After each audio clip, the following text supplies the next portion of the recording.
Hello and welcome to an ICMI20 special edition of Gender Matters with me, Elizabeth Hobson, and a very special guest. Martin Seager is a consultant clinical psychologist, mental health campaigner and activist with a particular interest in men's issues and male psychology. Since 2006, he has been consultant to the Central London Samaritans and was commissioned by the National Samaritans to write a review on the science of why talking helps and doesn't help people. Martin is a regular contributor to BBC radio broadcasts on mental health issues and has authored many articles and chapters in various journals and books on many areas of mental health, including men's issues. Last year, he co-edited the groundbreaking Palgrave Handbook of Male Psychology and Mental Health, an academic textbook that takes a fresh approach to fairly examining male psychology and exploring ways of supporting men. Martin was the first author in several chapters, including one titled Cognitive Distortion in Thinking About Gender Issues, Gamma Bias and the Gender Distortion Matrix, which presents a fantastically clear and useful thesis regarding how we interpret behaviours and vulnerabilities exhibited by men and women. You can find a video explaining gamma bias on YouTube, the link to which will be in the description. He's a member of the Male Psychology Network and has organised annual male psychology conferences with them since 2014, and even achieved the establishment of a male psychology section within the British Psychological Society. Well done. Welcome, Martin. Thanks so much, Elizabeth. That's a very long introduction. You reminded me of things I'd forgotten about myself. So first of all, I'm wondering what sparked your interest and your dedication to exploring male psychology in particular? Well, I can date it actually to a specific incident in my life where I was the head of psychology in an NHS trust and also a lecturer. At the time, it was University of East London, I think. And one of the people I was lecturing on psychotherapy, not gender at all, just psychotherapies. And as is common in clinical psychology, about 90%, 80 or 90% of all of the trainees were women. And in this particular lecture, we had about 28 women and one man. And he came up to me after the lecture. He must have sensed something, and I suppose just the fact that I was a man, I don't know, but he came up to me and said, I'm really struggling with being a student on this course, because I'm the only guy on this course. But the whole thing I'm learning about is about women and their needs and rights and how men are somehow in power and this, that, and the other. And it was like, as a psychologist, there was no place for his identity in the training. There was no sense that men had problems or issues, or that men could be kind or good, or that in some ways it wasn't a positive view of masculinity that was coming across. But also the other thing was there wasn't really any view of masculinity other than as a gender issues was women's issues. There was no other story. And I was in my 40s by then. And I suddenly thought, why haven't I thought of this? It sort of woke me up. Here I was a lecturer, head of psychology, and I hadn't thought of men as having a gender. I had to be honest. I just thought men were men, and women had gender issues, and men were just men. And this is me, a psychologist in my 40s, and we're talking about, less than 20 years ago. So it shows how powerful this narrative is that somehow we're blind to male gender. Even psychologists, we don't teach it. So that was the instant that got me started. And from then on, I started to think about it, write about it. I was trying to do a book on it and just link up with other people. I did a letter in the Psychologist magazine, and then John Barry responded to that. And then we started working on the Male Psychology Network, yes. And then others, Luke Sullivan joined in, and we all started to create this proposal for the British Psychological Society of a male section. And that took a long time. It took 10 years to achieve that. And when we did have a vote on it, a third of psychologists voted against it, a third of the people who voted. But we still won because you only need 50% of the votes. But it shows that there's a resistance, even when you make men's issues conscious, there's resistance. But the big point I really woke up to was that we don't even make men's issues conscious. We don't think about them. No. So even if you look in suicide research, the number of chapters on male gender and suicide are almost non-existent. Wow. I did that in my actual chapter on suicide in the Palgrave Handbook. I just looked at books on suicide and counted all the chapter titles. I just went through every chapter title of every book on suicide, and I couldn't find the reference to anything to do with male gender. So, wow. And yet, when you look at all the statistics on suicide, all the graphs show the male gender is the big issue. So the fact that it's the big issue, but we don't even think about it, is the story. That is the evidence. We are somehow blind to the male gender. And even someone like me thought of myself as an intelligent, articulate psychologist with a lot of influence on trainees. I hadn't really thought about the male gender until I was in my 40s. Wow.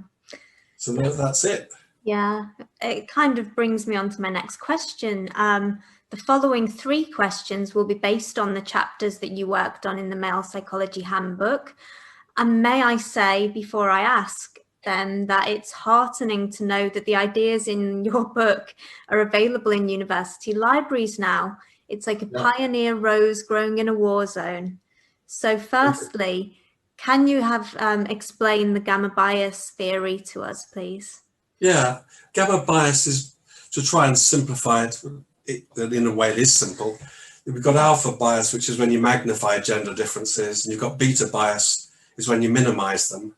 Like gamma bias is saying, yeah, exactly. I mean, beta bias with suicide is clear, you know, that you've got this massive gender difference and you minimize, you just ignore it. Even in the research, people who spend their life researching it are ignoring male gender as a big factor in suicide. So that's beta bias. So gamma bias is when you do both. Mm-hmm. The idea sort of came to me and John helped me develop it. But really the idea is simple, because we've got things like the empathy gap, which was already in the literature a little bit about men's issues, that somehow we don't care about men as much. And then you actually can think about the evolutionary reasons for that. Men have to take risks. They have been in wars. They do protect society. They have to be a little bit more expendable then in our minds. We have to think about men as somehow more disposable, you know, and therefore we've learned not to care so much. Also, it's about protecting the species. You know, you can lose a lot of men and still continue having babies. Yeah. But if you lose all the women, you're not. So and of course there's differences in physical strength, this, that and the other. So basically we've evolved as a species to think of women and children as the ones you protect and men who provide the muscle to protect them. Now that could be seen as, you know, a bias, but that's just an evolutionary fact. Mm. So gamma bias is that there's an empathy gap there, but then I came up with the other grids. There's four boxes, because empathy gap is when people are victims. We don't think of male victims very much, but the other 3 boxes are when people do good things, we celebrate them. But when a man does a good thing, we don't celebrate the gender. Yeah. So if firemen save someone from the burning building, they're very careful to say it's firefighters. And they take the gender right out of the story. Mm-hmm. But if a man rapes someone, it's, gosh, men are rapists, even though most men aren't rapists. So when it comes to celebration, we don't celebrate the male gender at all, really. We don't say, oh, men wonderful, ever, because they're men. You just say, oh, they're wonderful people, but they become degendered. But when they do bad things like rape or sexual assault, and obviously, you know, there are rapists and there are people who do that, but the gender becomes a story then. So that's the do harm box. So there's the do good box, which is the celebrate box, the do harm box, which is the perpetrate box. So when it comes to perpetration, the male gender becomes the story. when it comes to doing good, the male gender is taken out of the story. Then the third box is privilege. You know, when you receive good things, the male gender becomes the story again, you know.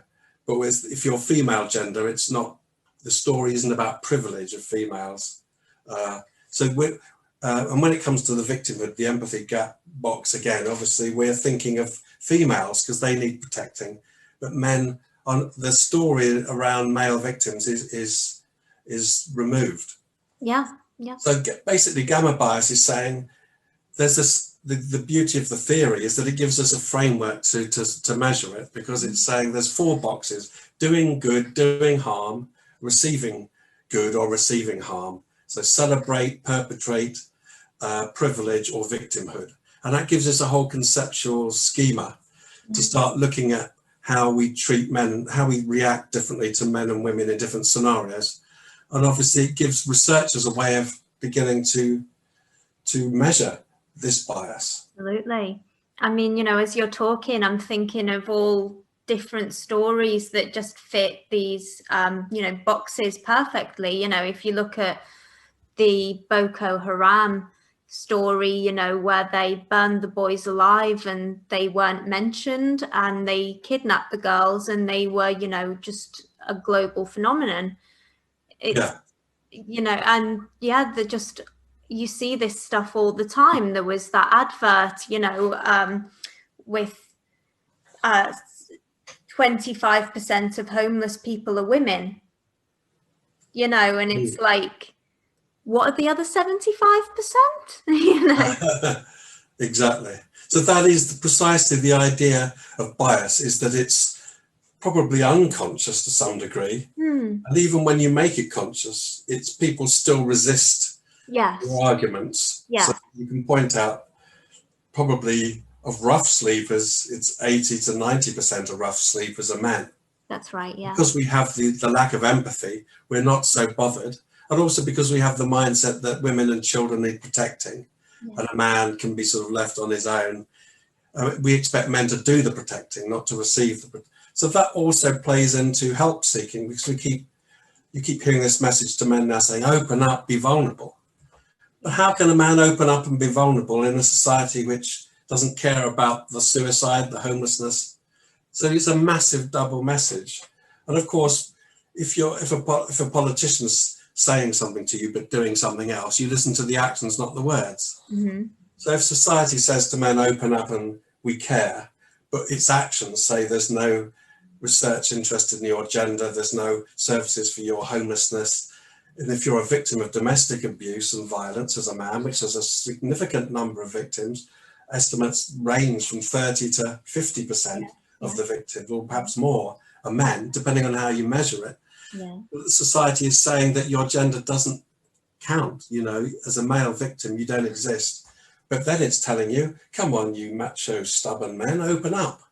It's a completely, that's the sort of message that causes psychosis in people. It's called a double bind, you know, because you're telling people you care about them, but showing them you don't. It's a double message, which is quite bad for the mental health of men and boys, and also women, because we all share, we all live together. Indeed, you all have a stake in it. Well, yeah. And in the chapter, oh, actually, before I ask this next question, I was going to ask, do you know of any researchers who are using the gamma bias theory? Well, John and I are beginning to work with 1 or 2 people who are developing some studies, but I can't sort of, I think people have shown an interest, and there's at least one place now where there's one university which is starting to look at it.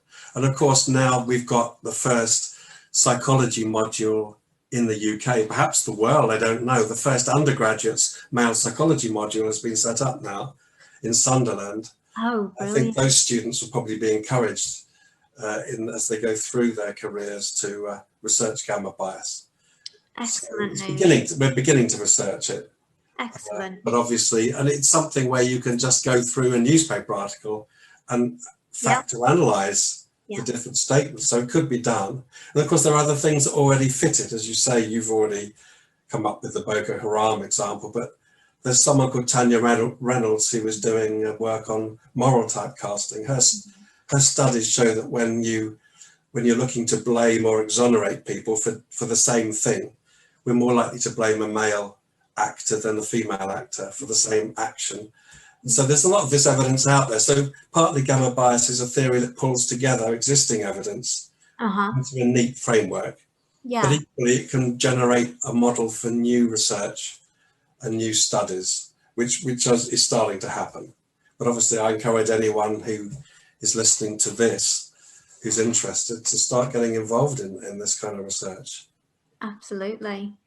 And in the chapter From Stereotypes to Archetypes, an evolutionary perspective on male help seeking and suicide, you and your co-authors take aim at the idea of gender as a purely social construction, which you call a political fashion rather than a scientific theory, and suggest that viewing masculine characteristics as archetypes rather than stereotypes can help us to achieve more scientific and humane responses to men in distress. Yeah.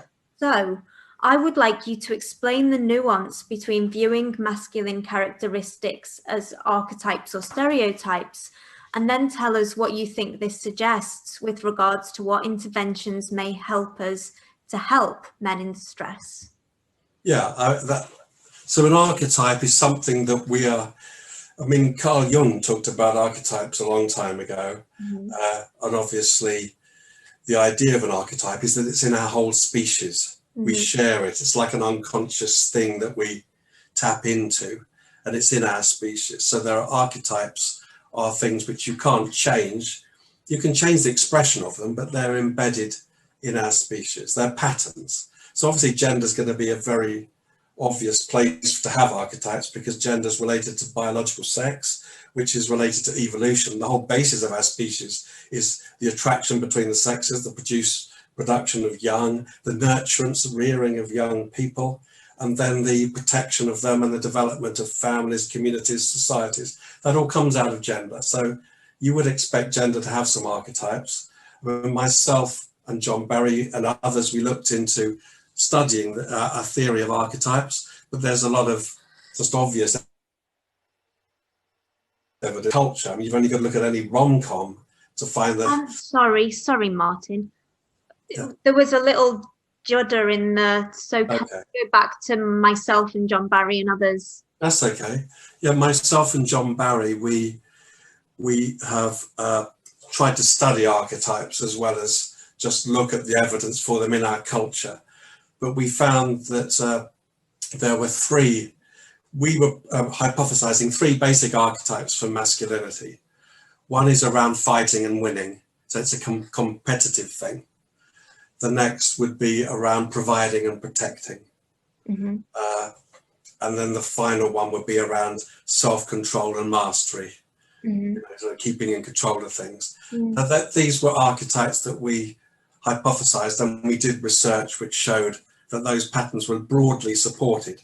Equally, the female archetypes were around beauty and glamour, nurturing kids, and also maintaining harmony in relationships. But those are archetypes. Doesn't mean to say they control us, but they're things that they're things that are in the species that you have to define yourself. For example, a woman there's an archetype around beauty for women. Some women would say, sod that, I don't give a damn what I look like. But they're having to fight that archetype because it's there. No society in the world every society you can see that the pressure on women to be beautiful is there. You could also say it's a nice thing. It's not just a pressure. Beauty is a good thing. But in terms of men, it means it comes back to, if we regard gender as just a set of stereotypes, we're assuming that men should just change, and they shouldn't be trying to fight and win things. They shouldn't be trying to provide and protect. It's regarded as a stereotype. So it means stop trying to provide and protect everyone. You're being so macho. That becomes the story. And then we're blaming men for being masculine. Indeed. And also, stop trying to be in control, But of course, in certain situations, men have evolved to take risks in order to protect society, not just their own families.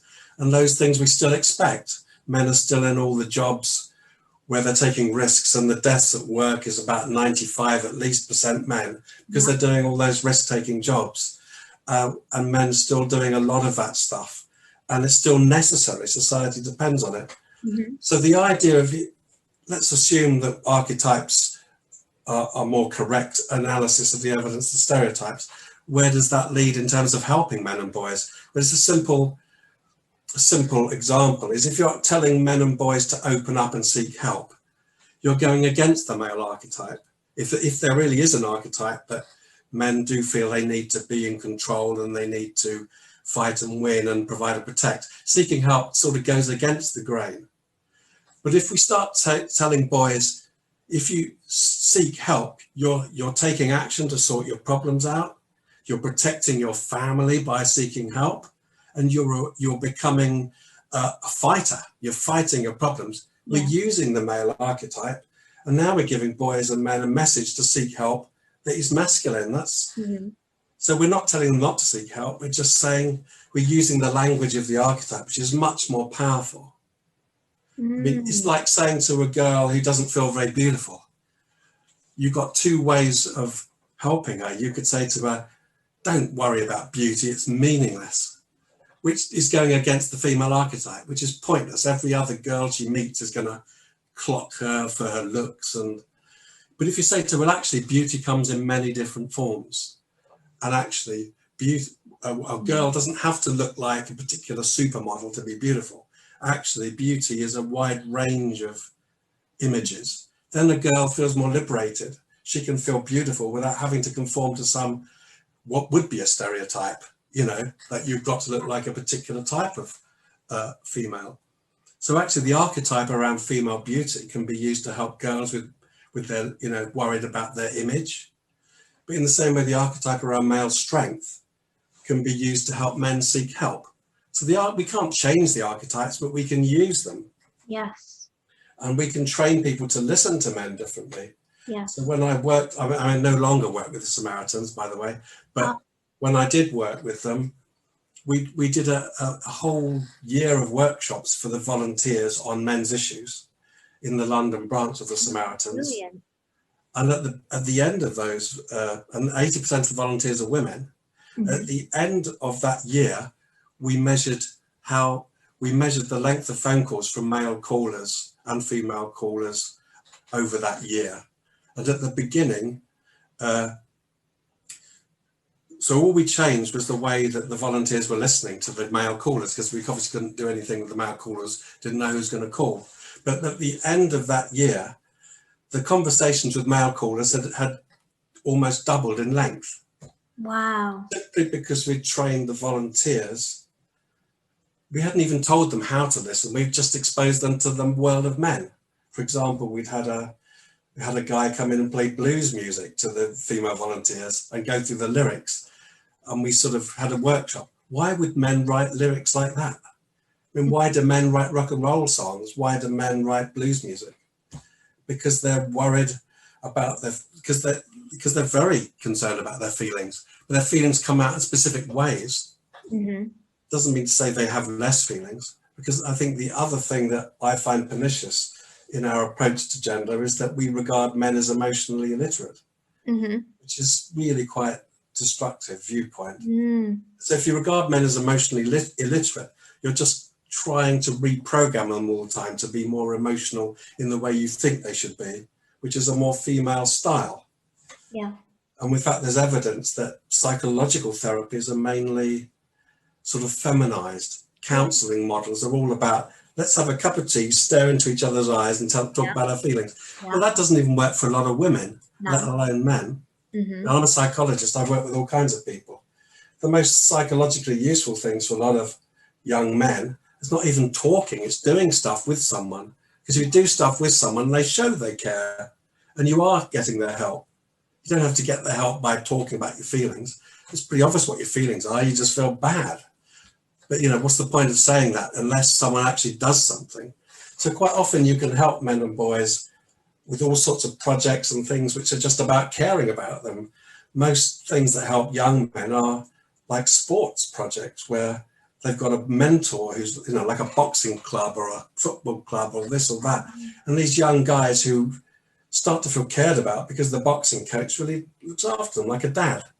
So if you start giving young men and boys fathering in that kind of way, that helps their mental health. They don't have to sit there and tell you their feelings. It's probably pretty obvious what the feelings are.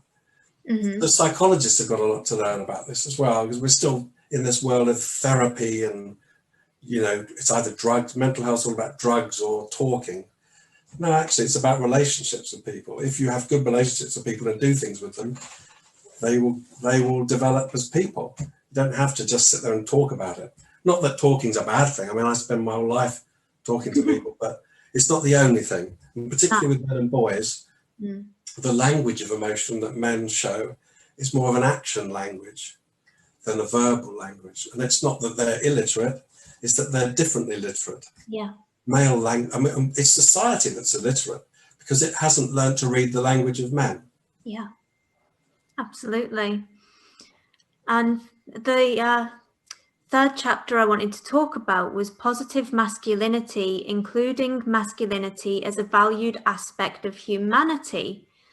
So, in that chapter, yourself and John Barry destroy the feminist theory of hegemonic masculinity as a definition bearing any relation to most men and boys, and show that positive attitudes to masculinity are beneficial to the mental health of men and boys and may even help to protect against suicidality, which is just incredible. It's lovely and beautiful. But my question is, to what degree is the field of psychology, particularly those involved in crisis management, ready to hear that message? That's a very good question, and not totally ready is the answer, because if they were really ready, we wouldn't need to be pushing this message.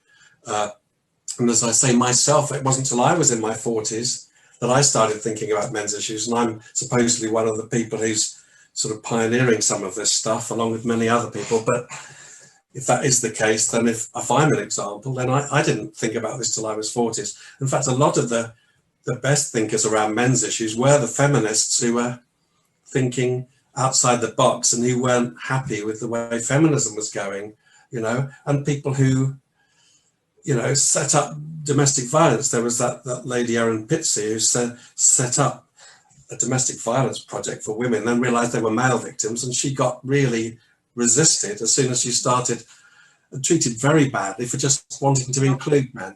Yeah. So and then you've got Camille Paglia and various feminists who were really good on masculinity and respectful of it. So, I mean, I came late to this in my life, so is the psychology profession ready? No, it's getting readier, because people like us, people like the people yourself, and people attending your conference, or, you know, we're all the sort of people who are having to challenge. Like anything that needs changing, you have to raise awareness, because people aren't even aware there's an issue. No. People just assume it's a man's world, and every day is International Men's Day. You hear that sort of story, you know. Every day is a man's day.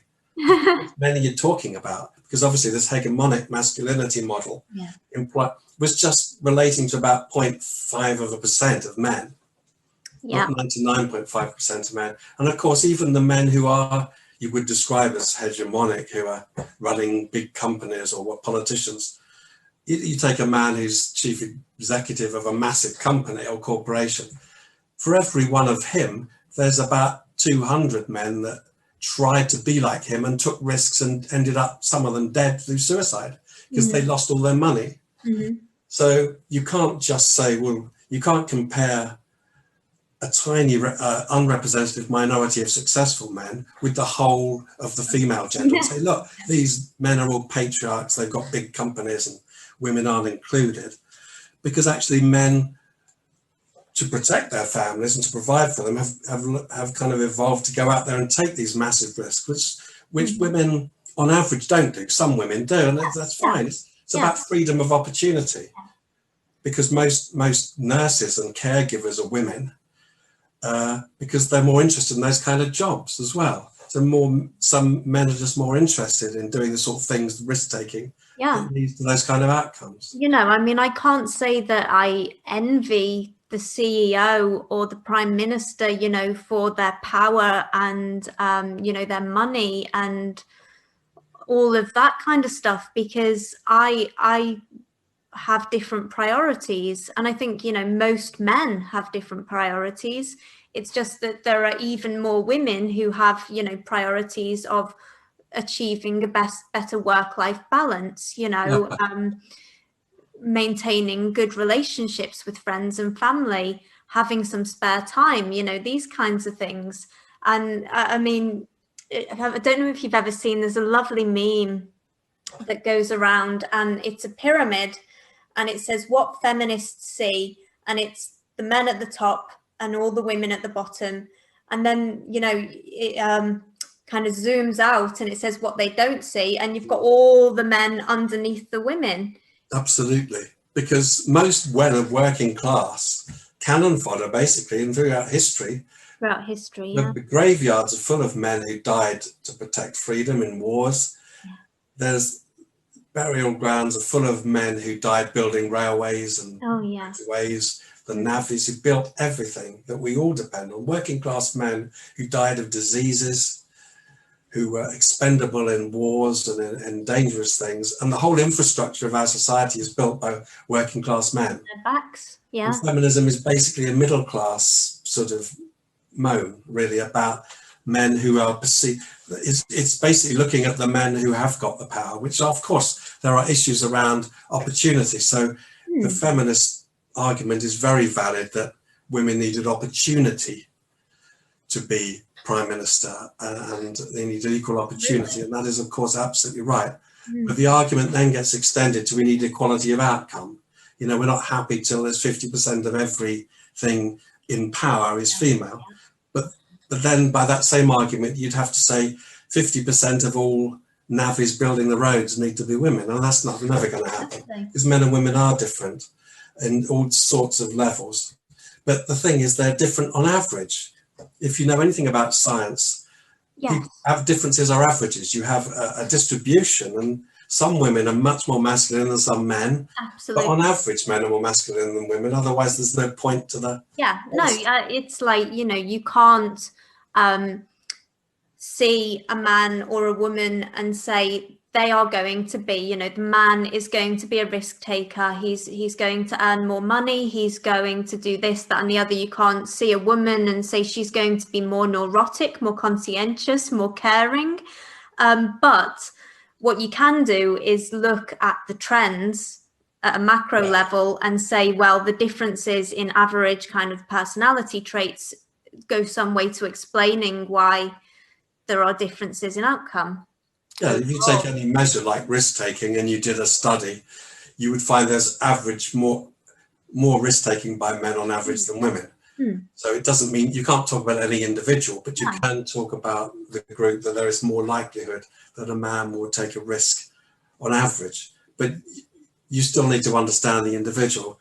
But given that, so what we want is equality of opportunity for men and women, but respect for difference. And this is what always I have found difficult, because we're all taught to respect difference and diversity till it comes to gender. You know, but gender is a diversity issue.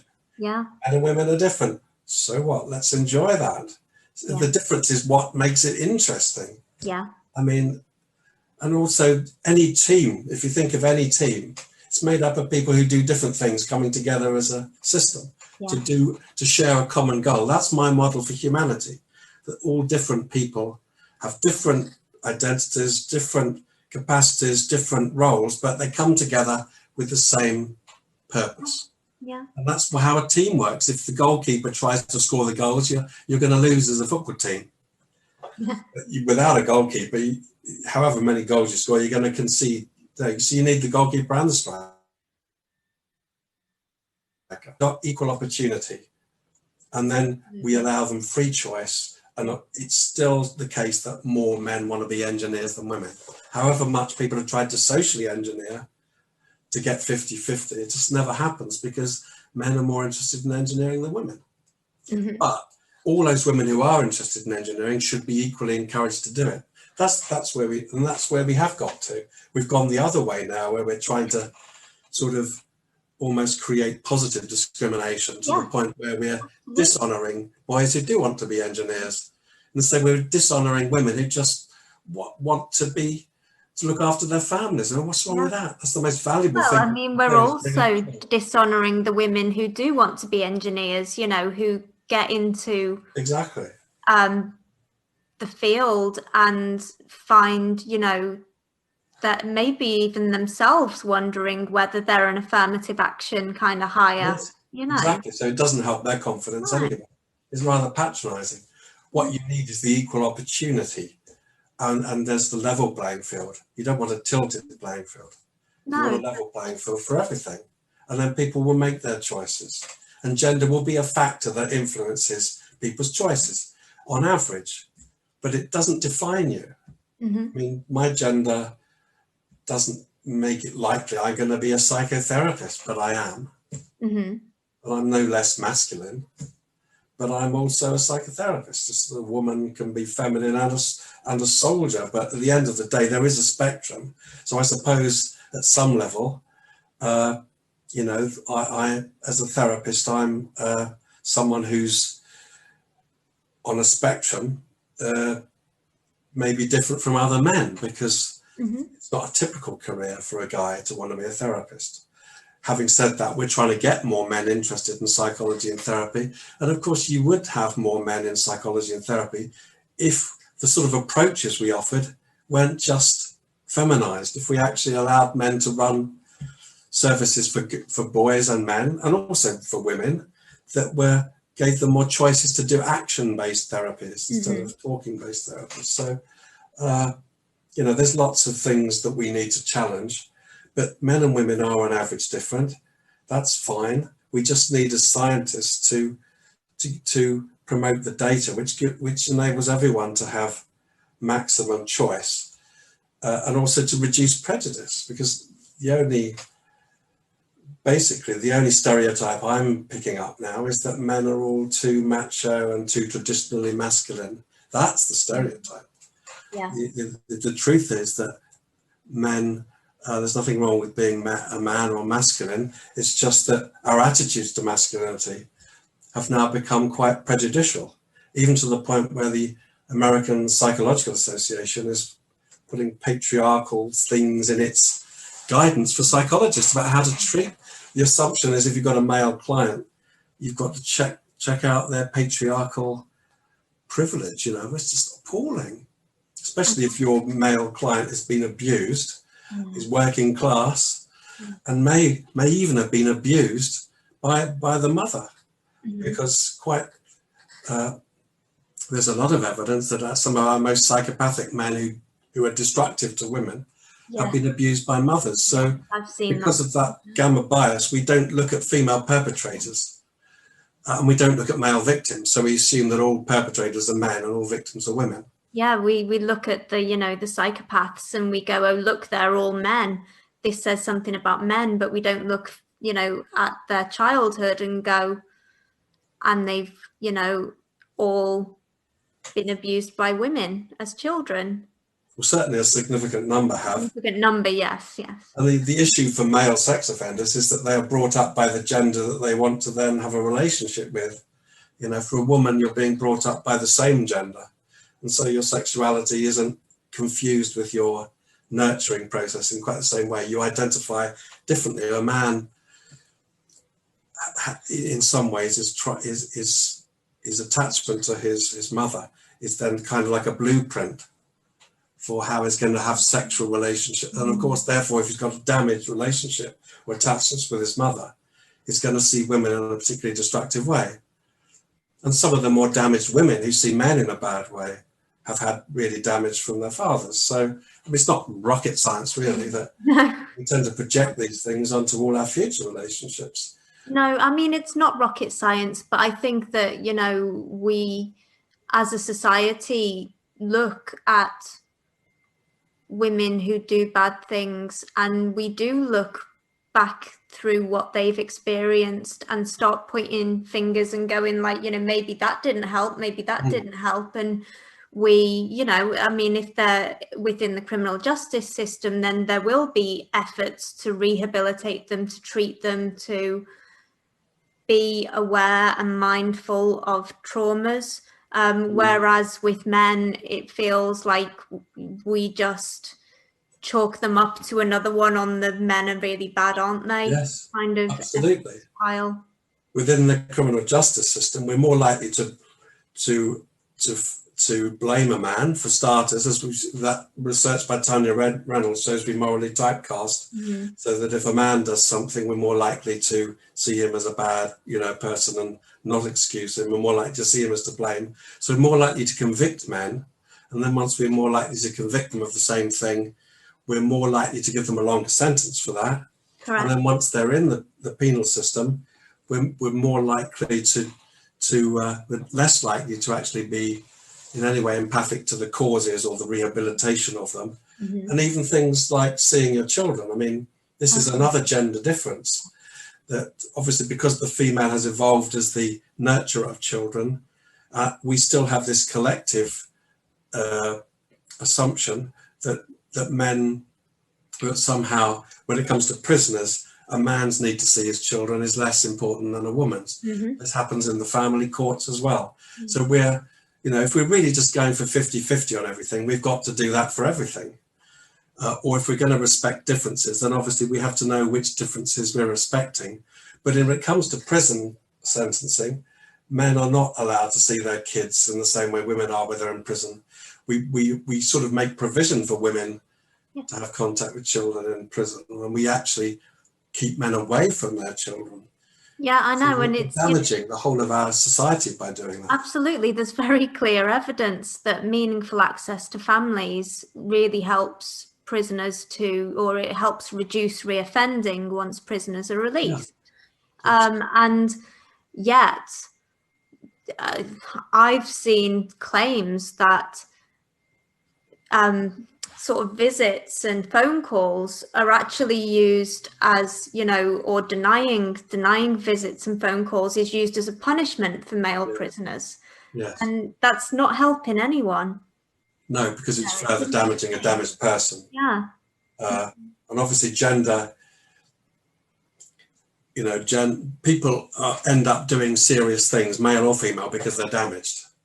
So my argument from the science is that it's not that men don't do bad things, it's just that all people who do bad things are damaged people. And if you're a man, you're more likely to do a different pattern of things than a woman, because men and women are different. So rape, for example, however you measure it, it's more likely to be men, because physically and anatomically and obviously in terms of biology, of course, there's going to be more male rapists. But even on that, the science hasn't really looked at how females can sexually assault men, and that does happen much more than this is actually acknowledged. But it's not that, because it's not their masculinity that's making them a rapist, it's the damage to them.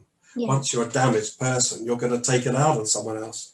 A woman who's damaged will use different methods to take her feelings out on other people, different things that are toxic.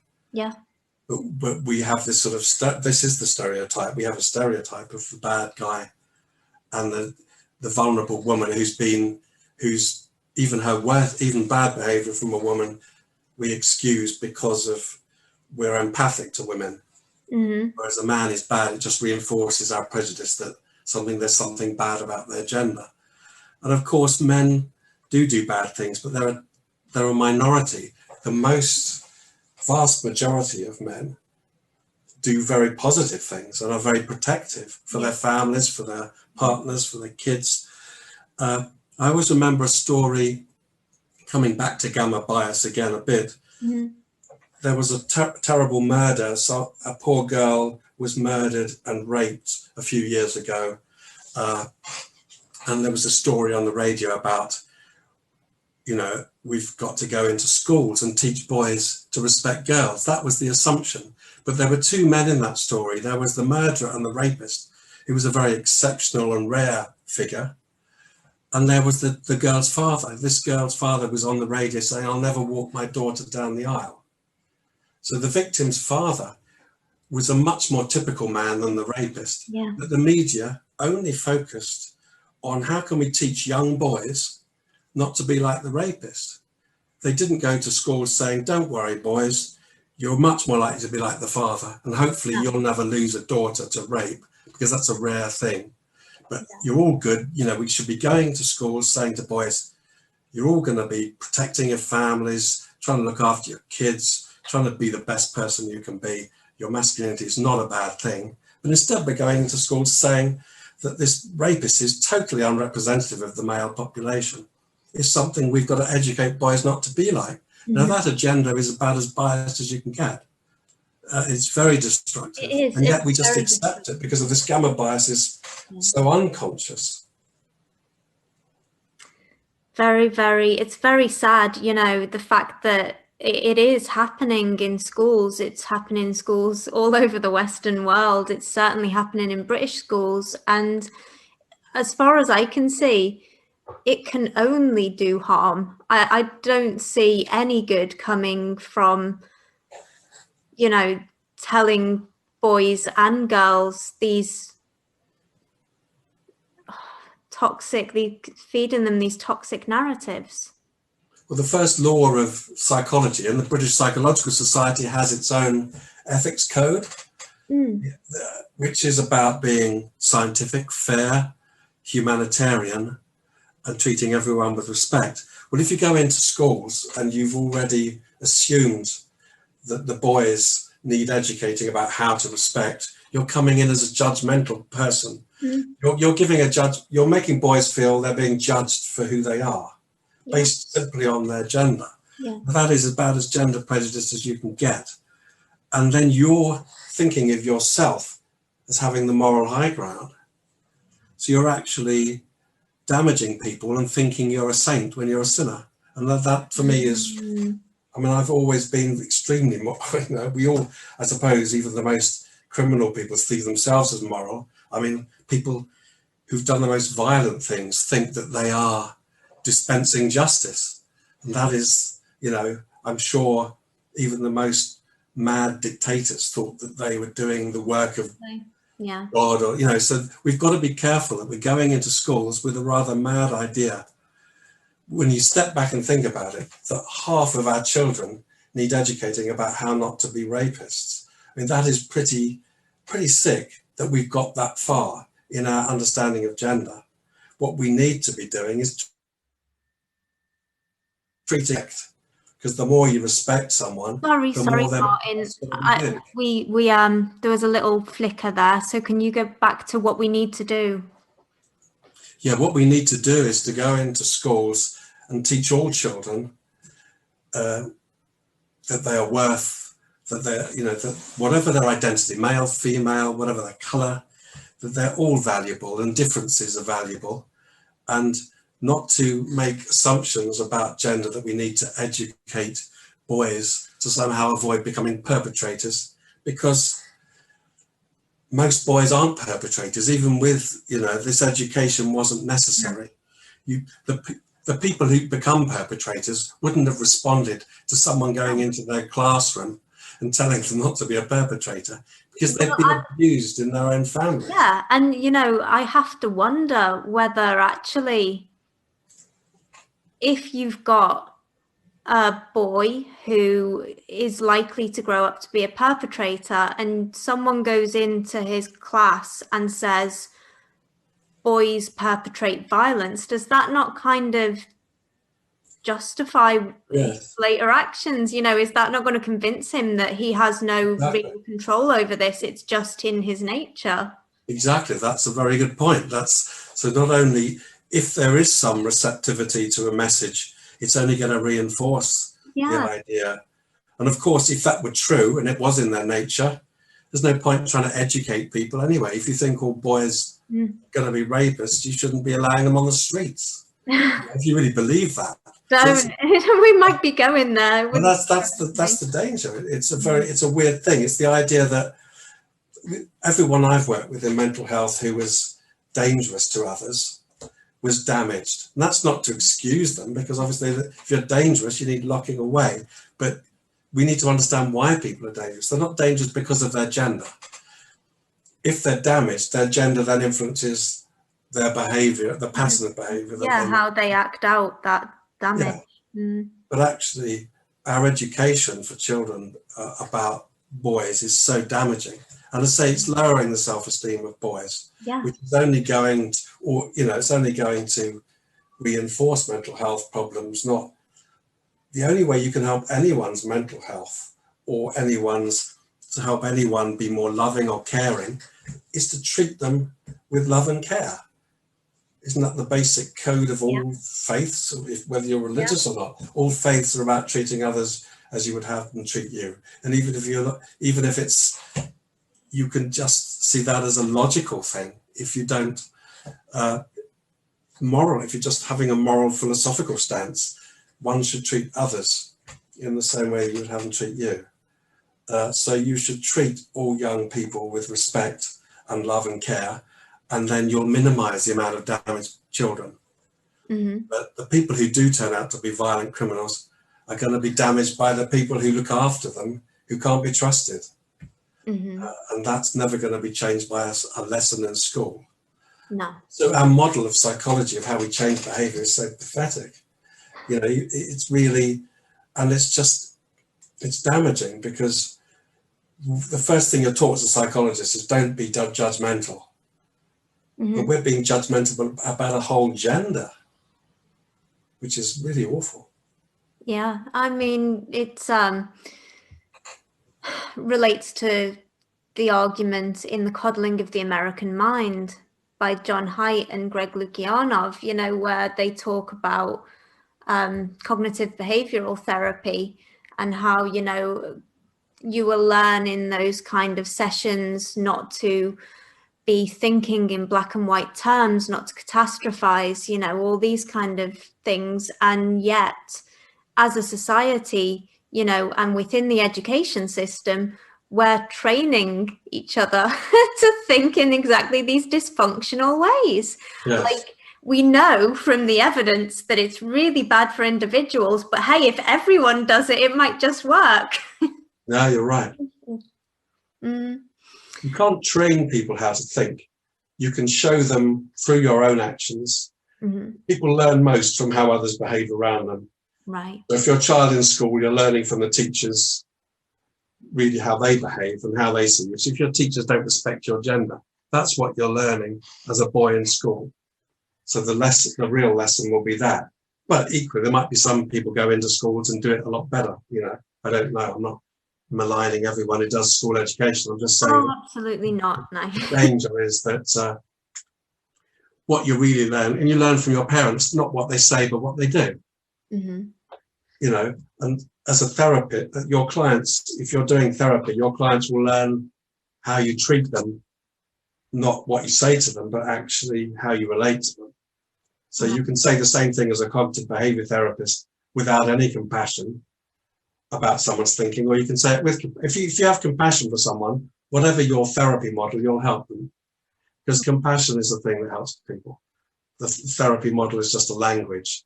But if we're just going around dehumanizing boys by saying collectively there's something wrong with you and we need to do some education, actually we're doing damage. Yes, absolutely. We're doing damage to the well-being of all of us, because those boys aren't in a vacuum. They got families, they got mothers, brothers, sisters. You know, we're all, gender is part of the human condition, and we need to respect it, all of its manifestations as a spectrum. And we're so keen to respect every identity. But when it comes to masculinity, we disrespect it. So that's a hypocrisy, because if we really want to respect every identity, we must be inclusive. And inclusive means men too. Men should be included. And of course, men are half the population. So if we're not including half of our world, that's the pathology.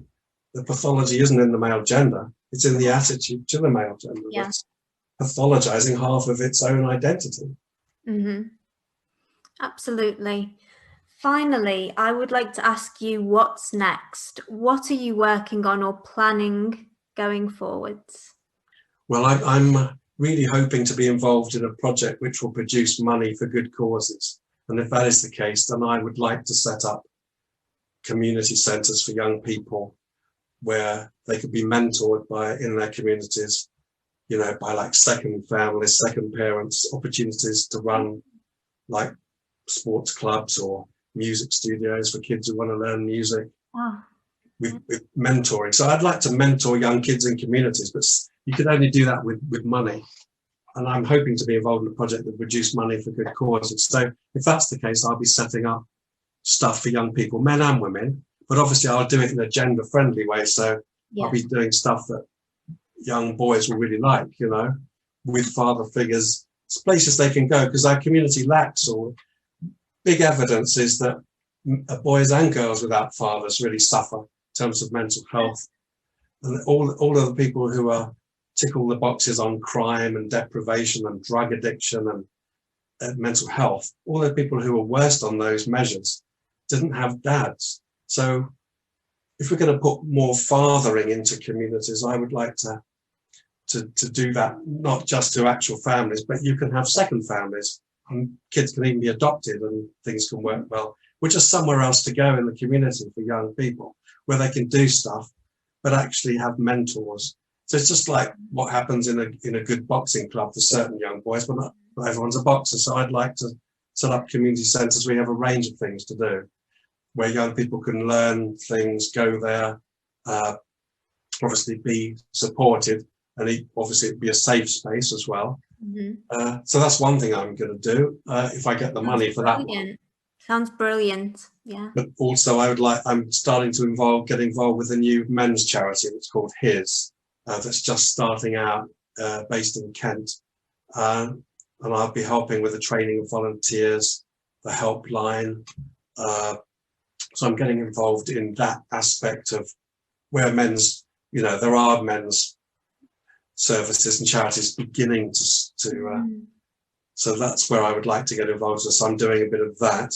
And also just mentoring other psychologists. I supervise psychologists. I keep continuing writing stuff and doing things like this, because obviously your audience is very vital, because the people listening to this discussion will be themselves going to be making waves in society for good, making a difference to the lives of men, boys and women and girls, because we all share the planet.